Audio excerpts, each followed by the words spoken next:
बड़ा आदमी होना अच्छी बात है, पर अच्छा आदमी होना बहुत बड़ी बात है।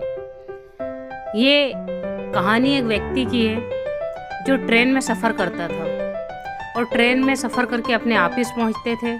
अपने ऑफिस पहुंचकर पूरा काम निपटाकर ट्रेन में ही वापस लौटते थे। पर वो ट्रेन में बैठने के बाद हर दिन ये कोशिश करते थे कि ट्रेन में जो भी चीज़ उन्हें सीखने को मिलेगी उसको वो आकर के अपनी डायरी में लिखेंगे। एक दिन वो ट्रेन में बैठकर जा रहे थे।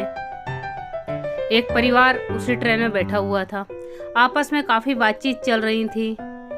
एक दूसरे पर व्यंग भी किए जा रहे थे, एक दूसरे के साथ हंस रहे थे और हंसा रहे थे। उसी समय एक पानी बेचने वाला उस डब्बे में आया और वो पानी बेचना शुरू कर दिया।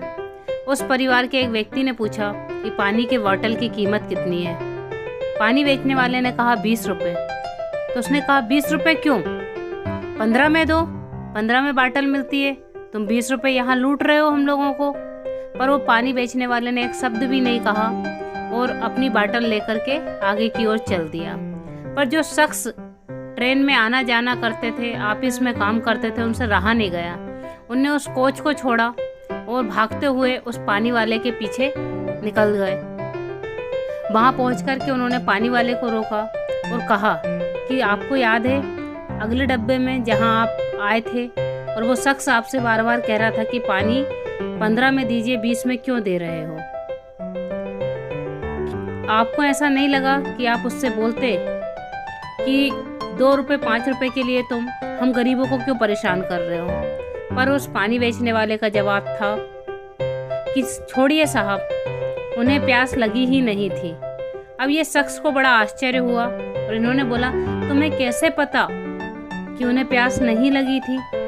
पानी बेचने वाले ने उत्तर दिया, अगर साहब उन्हें प्यास लगी होती तो वे सबसे पहले बाटल लेते, ढक्कन खोलते और पानी पीते, इसके बाद सवाल जवाब करते और कहने पर तुरंत पैसे दे देते।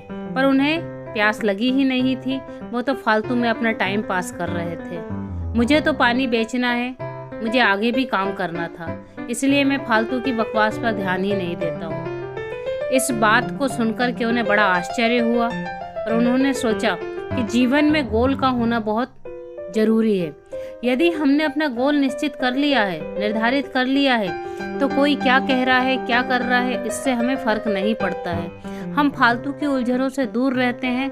हमें मालूम है कि हमारा लक्ष्य ये है और हमें इस लक्ष्य पे काम करना है। छोटी सी कहानी बहुत कुछ सिखाती है। जो स्टूडेंट इस कहानी को सुन रहे हों वो विशेष रूप से ध्यान दें कि अपना लक्ष्य निर्धारित करें, अपना गोल निर्धारित करें। क्या होता है, नहीं तो हम अपना गोल निर्धारित नहीं करते हैं और इसकी उसकी बातों में लगे रहते हैं, सोचते रहते हैं, आपस में झुंझलाते हैं, झगड़ते हैं, पर हमारा लक्ष्य ही हमको नहीं मालूम है। जब आपको अपना लक्ष्य मालूम हो जाएगा तो आपकी सारी समस्याएं दूर हो जाएंगी। आप अपने लक्ष्य की ओर ध्यान देकर उसी रास्ते पे चल देंगे जहां आपकी मंजिल है। पर अक्सर ऐसा होता है कि हम अपने लक्ष्य को ध्यान ही नहीं देते, हम उस लक्ष्य को भूल जाते हैं और हम क्या करते हैं कि हम दूसरी ओर ज़्यादा भावुक होते हैं, दूसरी ओर ज़्यादा ध्यान देते हैं और उसके परिणाम स्वरूप हमारे सामने बड़ी सी समस्याएं उभर कर आती हैं कि हमारा लक्ष्य पहले कलेक्टर बनने का था तो कलेक्टर की पोस्ट खाली नहीं मिली। बाद में हमने सोचा चलो एसपी बन जाते हैं, तो एसपी की पोस्ट खाली नहीं मिली। उस समय हमारे पास सब इंस्पेक्टर की पोस्ट खाली थी, पर हमारी तमन्ना सब इंस्पेक्टर बनने की नहीं थी। और जब हमने अपना गोल बनाया कि हम सब इंस्पेक्टर बन जाएं, उस समय हमने देखा कि वो वैकेंसी भी खाली हमें नहीं मिली है। फिर हमने मास्टर बनना चाहा तो हमें मास्टर की वैकेंसी खाली नहीं मिली, उस समय चपरासी की वैकेंसी खाली थी। और जब हमने चपरासी बनने का प्रयास किया उस समय कह दिया गया कि आप ओवर एज हो गए हैं। इसीलिए अपना गोल निर्धारित करें और आगे बढ़ें। धन्यवाद।